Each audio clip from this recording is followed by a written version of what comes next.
నమో భగవతే వాసుదేవాయ. శ్రీమద్భాగవతం. ఓం శ్రీ గణేశాయ నమః. శ్రీమాత్రే నమః. శివాయ గురవే నమః. శ్రీకృష్ణ పరబ్రహ్మణే నమః. శ్రీ గురుభ్యో నమః.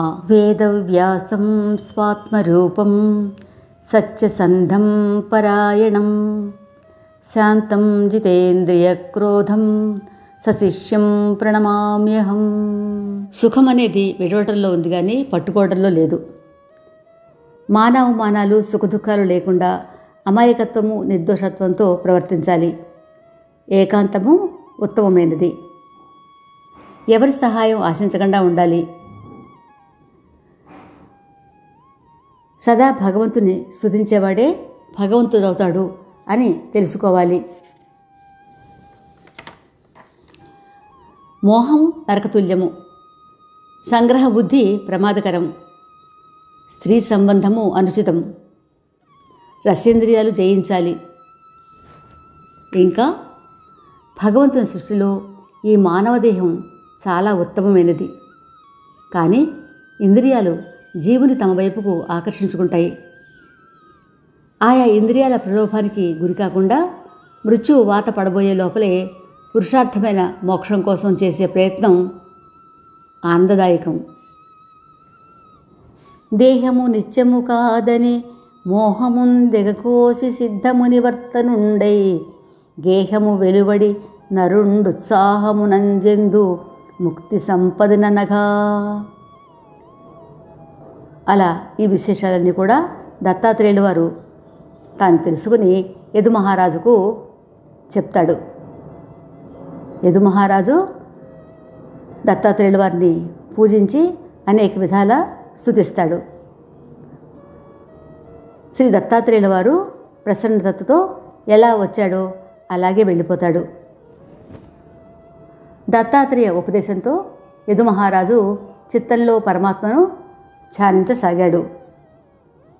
ఈ విషయాలు సవివరంగా శ్రీకృష్ణ పరమాత్మ ఉద్ధవునికి చెప్పినట్లుగా నిన్నటి రోజున మనం విన్నాం. ఇక ఈరోజు కరారవిందేన పదారవిందం ముఖారవిందే వినివేశయంతం వటస్య పత్రస్య పుటేశయానం బాలం ముకుందం మనసా స్మరామే. శ్రీమద్భాగవతం ఏకాదశ స్కంధం 10వ అధ్యాయం.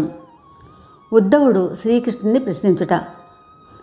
శ్రీకృష్ణుడు చెప్తున్నాడు, ఓ ఉద్ధవ, నిష్కామ కర్మలు చేయడం నా భక్తులకి ఉచితం.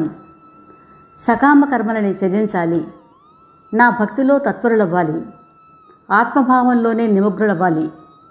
కర్మవిధులను ఆచరించాలి. నాలో తత్పరులై ఇంద్రియ నిగ్రహం పాటించాలి.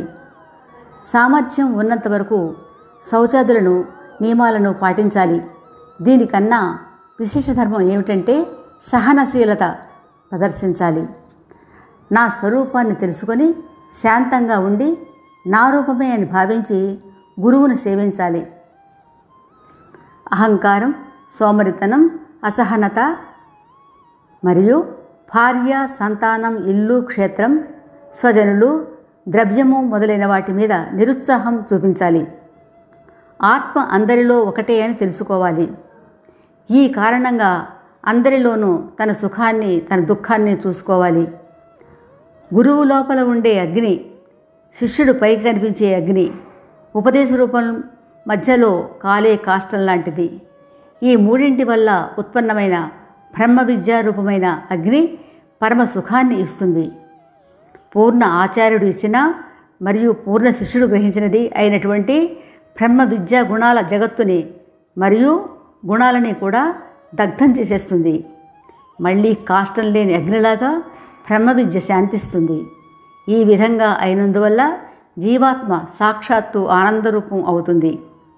ఓ ఉద్ధవ, మీ మీమాంసకుల అభిప్రాయం ప్రకారం కర్మలు చేసేవారికి మరియు కర్మలు అనుభవించేవారికి కూడా పరాధీనత పోదు. అందువల్ల పురుషులకి ఎటువంటి పురుషార్థమూ ప్రాప్తించదు.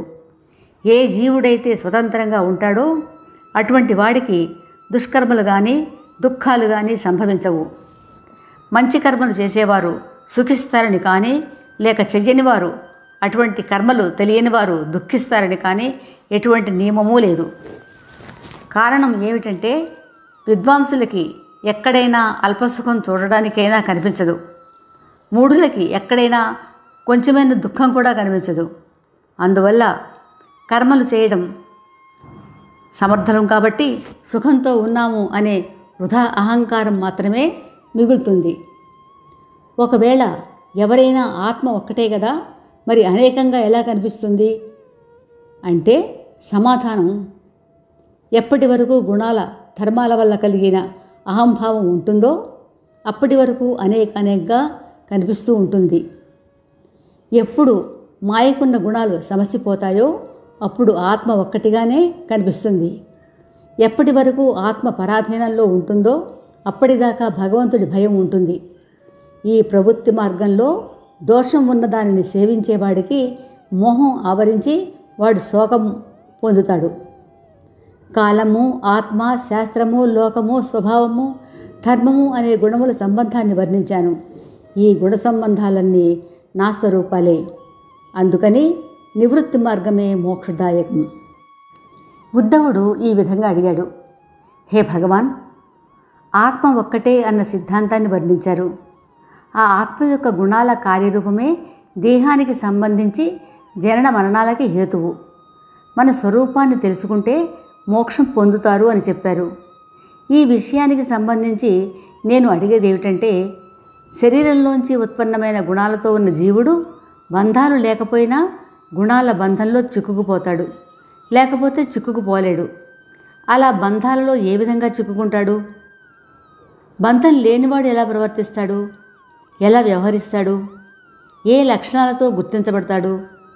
ఎలా భుజిస్తాడు? ఎలా త్యాగం చేస్తాడు? ఎలా నిద్రపోతాడు? ఎలా స్థిరంగా ఉంటాడు? ఎలా వెళతాడు? ఓ అచ్యుత, నా మనసులో ఇంకొక సందేహం ఉంది. అదేమిటంటే, ఆత్మ శరీరం మొదలగు వాటి సంబంధం కారణంగా అనాది కాలం నుంచి బంధించబడ్డాము అని నిశ్చయించుకోవాల్సి వస్తుంది. ఇలా నిశ్చయించుకునే మళ్ళీ దానికి విముక్తి అయిపోతుంది. ఈ విధంగా నమ్ముతున్నప్పుడు ముక్తిలో అనిశ్చిత చోటు చేసుకుంటోంది. అందుకని నిరంతరం అదే ఆత్మ ముక్తి పొందుతోంది అని కూడా నమ్మాల్సి వస్తుంది. అటువంటప్పుడు ఒకే సమయంలో ఒకేసారి బంధాలలో ఉండిపోవటం మరియు బంధాల నుంచి విడిపోవటం ఎలా సంభవిస్తున్నాయి? దయచేసి చెప్పండి. ఇది శ్రీమద్భాగవతంలో ఏకాదశ స్కంధంలో 10వ అధ్యాయం. రేపు ఇదే సమయానికి ఏకాదశ స్కంధంలోని 11వ అధ్యాయం బంధితులు ముక్తులు వీరి లక్షణాలు మన మోహనవాణి ద్వారా విందాం. శ్రోతలకు ధన్యవాదాలు. మోహనవాణి తెలుగు పోడ్కాస్ట్ ఛానల్ని లైక్, షేర్, సబ్స్క్రైబ్ చేయండి. ప్రక్కనున్న గంటను మ్రోగించండి. మోహనవాణి.